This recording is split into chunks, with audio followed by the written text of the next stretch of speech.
الحمدللہ رب العالمین والصلاة والسلام علی سید المرسلین خاتم الانبیاء ولا نبی بعدہ وعلی آلہ وصحبہ اجمعین۔ محترم سامعین و ناظرین، السلام علیکم ورحمۃ اللہ وبرکاتہ۔ میں حکیم محمد علی بلوچ، انقلابی دواخانہ گگر بن قاسم ٹاؤن کراچی سے آپ سے مخاطب ہوں۔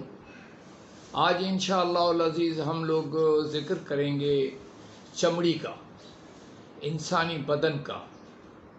انسانی بدن کی جو کھال ہے جس کو اسکن کہا جاتا ہے، اس میں کون سے مسئلے آتے ہیں اور کون سے مسائل کو کس طرح حل کیا جا سکتا ہے۔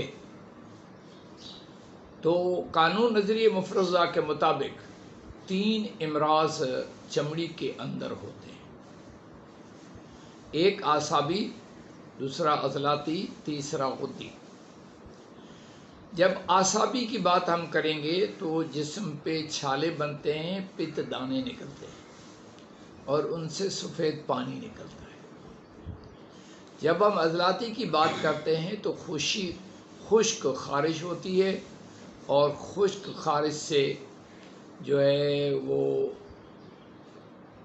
خارج کرنے سے اور ہاتھ لگانے سے اور اس کو کھرچنے سے جو ہے نا کبھی کبھی خون نکل آتا ہے۔ یہ پکی بات ہے، اس میں پھر کافی ساری اقسام ہیں، حتیٰ کہ یہ عضلاتی خارش جو ہے کینسر، چمڑی کے کینسر تک چلی جاتی ہے۔ نمبر 3، غدی خارش میں جلن بہت زیادہ ہوتی ہے اور خارج کرنے سے دانوں میں سے کبھی کبھی پیپ آتی ہے۔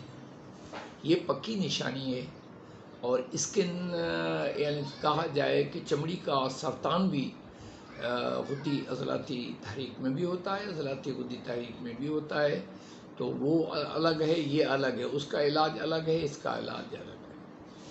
جب ہم اعصابی کی بات کریں گے، اعصابی خارش میں دانے نکلتے ہیں اور ان میں تھوڑی سی خارش ہوتی ہے، میٹھی میٹھی، ہاتھ لگاؤ کہ تو آرام آتا ہے، مزہ آتا ہے۔ اس میں چھالے نکلتے ہیں اور پانی یہ ہوتا ہے، اور یہ اللہ تبارک تعالیٰ کی شان ہے، یہ کبھی کبھی پورے منہ کے اندر بھی نکلتے ہیں۔ منہ باتاتے خود اعصاب کا ایک بڑا سسٹم ہے، ٹھیک ہے نا، یہ چکھنے کا نظام منہ کا جو ہے وہ سسٹم ہے اعصاب کا۔ اب منہ میں بھی چھالے آتے ہیں اور چمڑی پہ بھی چھالے آتے ہیں اور پانی بھی نکلتا ہے ان سے، میٹھی خارش بھی ہوتی ہے۔ یہ اکثر طور پر زیادہ میٹھا کھانے والے لوگوں کو ہوتا ہے، اور یہ یقینی بات ہے کہ یہ اعصابی چیزیں زیادہ کھاتے ہیں، اس لیے ان کو ہوتا ہے۔ ان کا جو علاج ہے وہ بہت آسان ہے۔ عضلاتی اعصابی ملین جو ہے، اعصابی خارش والے کو کھلانا شروع کر دیں، اس کا صابن بند کر دیں اور چمڑی پہ تیل لگا کے پانی سے خوب دھوئیں، آپ حیران ہو جائیں گے کہ یہ خارش ختم ہو جائے انشاءاللہ العزیز۔ نمبر 2، عضلاتی خارش۔ عضلاتی خارش 3 نمبر میں، یعنی عضلاتی غدی تحریک کے اندر بہت زیادہ ہوتی ہے۔ اس کے اندر پھر 3 قسم کی خارش ہوتی ہے۔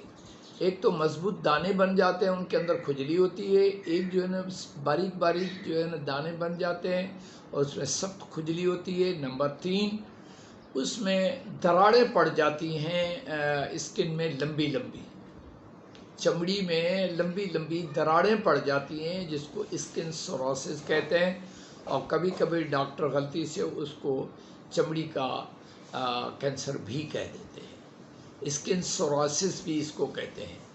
تو مسئلہ یہ ہے کہ عضلاتی خارش جو ہے وہ علاج کے حوالے سے بہت ہی آسان ہے۔ میں نے اس کی تمام جو ہے نا وہ بتا دی کہ کیا کیا طریقہ ہے۔ اب علاج کیا ہے؟ پہلا علاج یہ ہے کہ صابن بند کر دیں۔ دوسرا علاج یہ ہے کہ جسم کو گیلا کر کے پورے جسم کو پانی لگائیں اور اس کو دھو ڈالیں۔ تیسرا علاج اس کا یہ ہے کہ آپ ملتانی مٹی، دہی اور تارا میرا کا تیل، یہ خوب پیسٹ بنا کے پوری باڈی پہ لگا کے تھوڑی دیر ٹھہر جائیں۔ جب وہ سوکھ جائے تو آپ کپڑے پہن کے رات کو سو جائیں، صبح کو پانی سے دھو ڈالیں آپ حیران ہوں گے آہستہ آہستہ یہ عضلاتی خارش جو ہے وہ کم ہونا شروع ہو جائے گی۔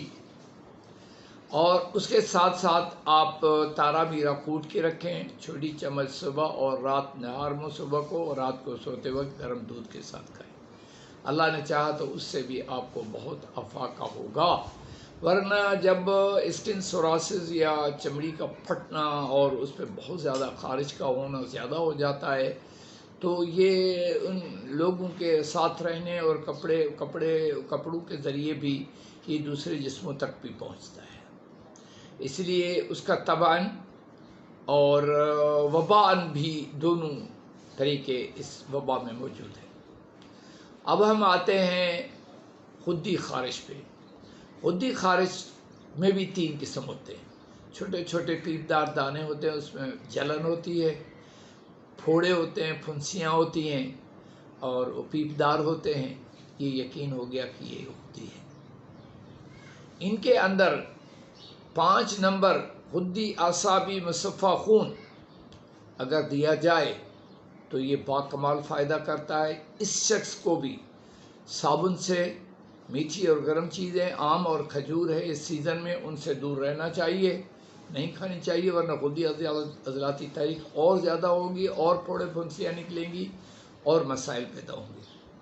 اور ان کو تمام مصفہ خون دوائیں دی جا سکتی ہیں، لیکن خدی اعصابی مزاج کی مصفہ خون دوائیں اگر ملا کر باریک پیس کر اگر ان کو 250 ملی گرام 3 دفعہ دن میں پانی سے یا دودھ پانی سے دیا جائے تو خدی عضلاتی تحریک بھی ٹوٹے گی اور اس کے ساتھ خدی جو خارش ہے وہ بھی ختم ہو جائے گی۔ اس طرح سے اپنا بہت سارا خیال رکھیں۔ چمڑی انسان کے عیب کو ظاہر کرتی ہے، ہاتھ پھٹے ہوئے ہیں، منہ پھٹا ہوا ہے، ہاتھوں میں خارش ہے، پاؤں میں خارش ہے، یہ انسانوں کو نظر آتی ہے۔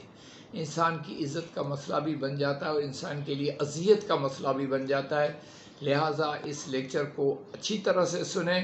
اگر آپ کو کوئی مسئلہ ہے، آپ نے کوئی مسئلہ پوچھنا ہے تو میں 1000 بار حاضر ہوں اور علاج کے لیے بھی حاضر ہوں۔ ہم تینوں خارشوں کا اللہ کے فضل سے بہترین علاج کرتے ہیں۔